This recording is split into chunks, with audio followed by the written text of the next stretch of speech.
नमस्कार दोस्तों, स्वागत है आपका और आपके साथ हमेशा की तरह मैं हूं आशिमा त्यागी। दोस्तों, आज का भारत एक ऐसे चौराहे पर खड़ा दिखाई देता है जहां शब्द सिर्फ शब्द नहीं रह गए हैं, वो हथियार बन चुके हैं। दरअसल बागपत की एक सभा में दिया गया बयान सिर्फ एक राजनीतिक टिप्पणी नहीं था, बल्कि वो इस सवाल को फिर से जीवित करता है कि क्या हमारे लोकतंत्र में, जी हाँ, क्या हमारे लोकतंत्र में नफरत की खुली घोषणाएं अब सामान्य होती जा रही हैं। ओवैसी का नाम सुना, उसका भाई हैदराबादी, वो क्या कहता है? उसने कहा था कुछ समय पहले, क्या है हिंदू? 15 मिनट पुलिस हटा दे, इन हिंदुओं को तो हम देख लेंगे। सुना होगा आप लोगों ने,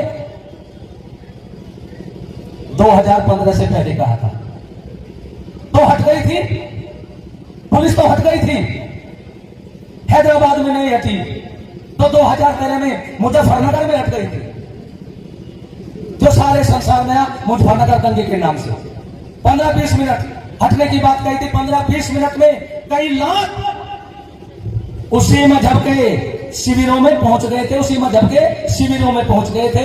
नहीं पता तो मुजफ्फरनगर और श्यामली में आकर के पूछ ले, पता लग जाएगा हटी थी नहीं हटी थी। और हटवानी हो हैदराबाद के लिए, पूछ करने के लिए हिंदुस्तान तैयार हो जाएगा, तुझे हैदराबाद में ही घेर लेंगे। ये वीरों का देश है, वो तो सौदा कुछ नहीं है। ये उससे कहना चाहता हूं, ये देश उनका नहीं है, ये देश मुल्ला का ना काजी का, ये देश मुल्ला का ना या काजी का, ये देश है वीर शिवाजी का, ये देश है वीर शिवाजी का। जब मंच से किसी समुदाय के खिलाफ कत्लेआम जैसे शब्द बोले जाते हैं, तो ये सिर्फ भीड़ को नहीं, बल्कि संविधान की आत्मा को भी चुनौती देता है। बागपत में यशवीर महाराज की तरफ से अकबरुद्दीन ओवैसी को दी गई धमकी और देश मुल्ला काजी का नहीं, शिवाजी का है जैसे कथन सिर्फ राजनीतिक बयानबाजी भर नहीं है दोस्तों, ये भाषा उस सामाजिक ताने बाने को चोट पहुंचाती है जो विविधता और सह अस्तित्व पर टिका है। यहां ये याद रखना जरूरी है कि भारत का संविधान किसी एक धार्मिक पहचान पर आधारित नहीं है, बल्कि वी द पीपल की जो समावेशी अवधारणा है उस पर खड़ा है। ये इसका आधार है।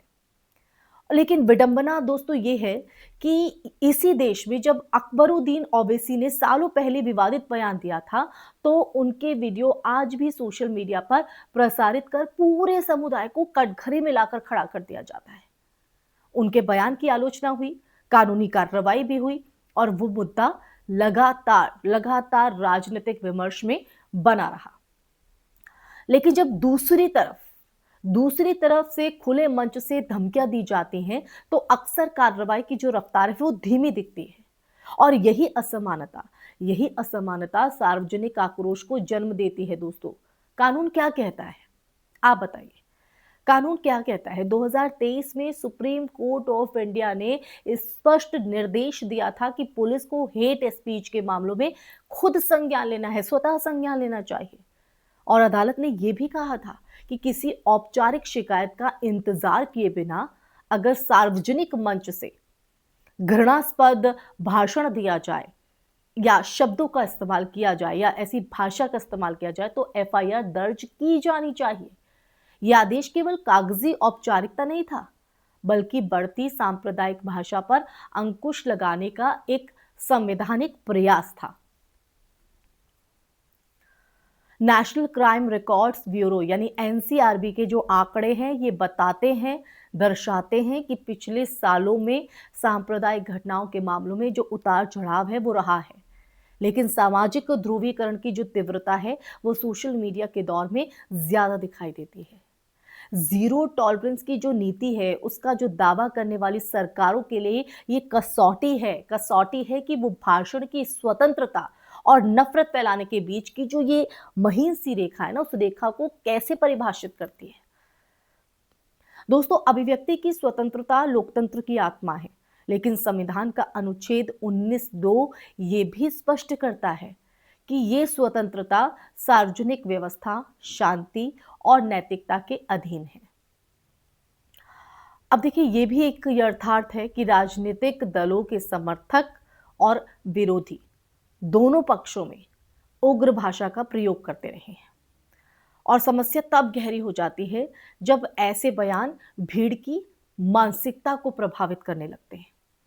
और इतिहास गवाह है कि भाषण से शुरू हुई नफरत कई बार जमीन पर हिंसा में बदल जाती है।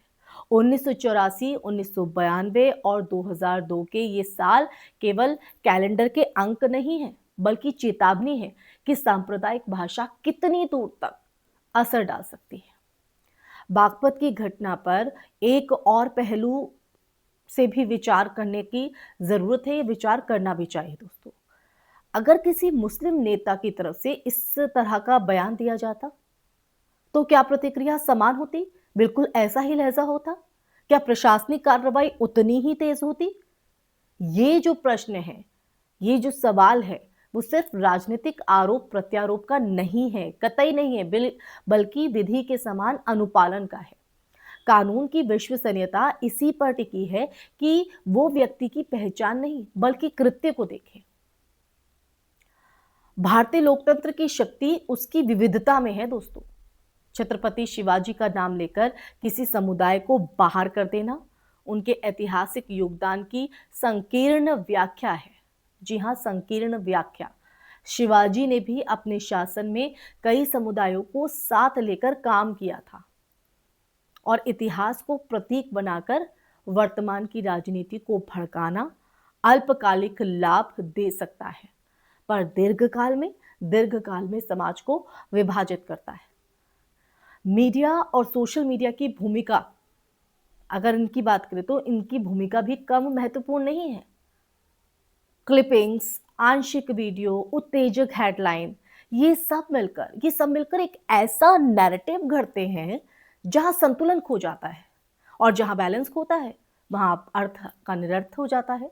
तो जिम्मेदार पत्रकारिता और तथ्यपरक विश्लेषण की आवश्यकता पहले से कहीं ज्यादा है।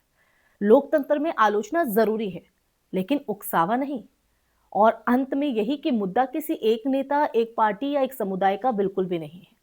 मुद्दा ये है कि क्या भारत उस दिशा में बढ़ रहा है जहां नफरत की भाषा राजनीतिक पूंजी बनती जा रही है? अगर ऐसा है तो ये जो प्रवृत्ति है वो सिर्फ एक पक्ष को नहीं पूरे राष्ट्र को कमजोर करेगी।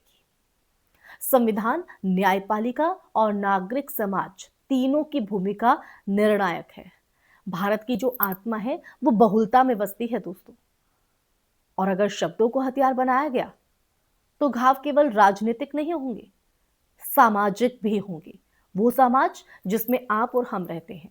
तो जरूरत दोस्तों इस बात की है कि कानून निष्पक्ष दिखे भी और लागू भी हो, और राजनीतिक प्रतिस्पर्धा करे विकास पर, ना कि विभाजन पर, क्योंकि अंत में लोकतंत्र वही टिकता है जहां न्याय की धार समान रूप से चलती है और नागरिक अपनी पहचान से पहले इंसान समझे जाते हैं।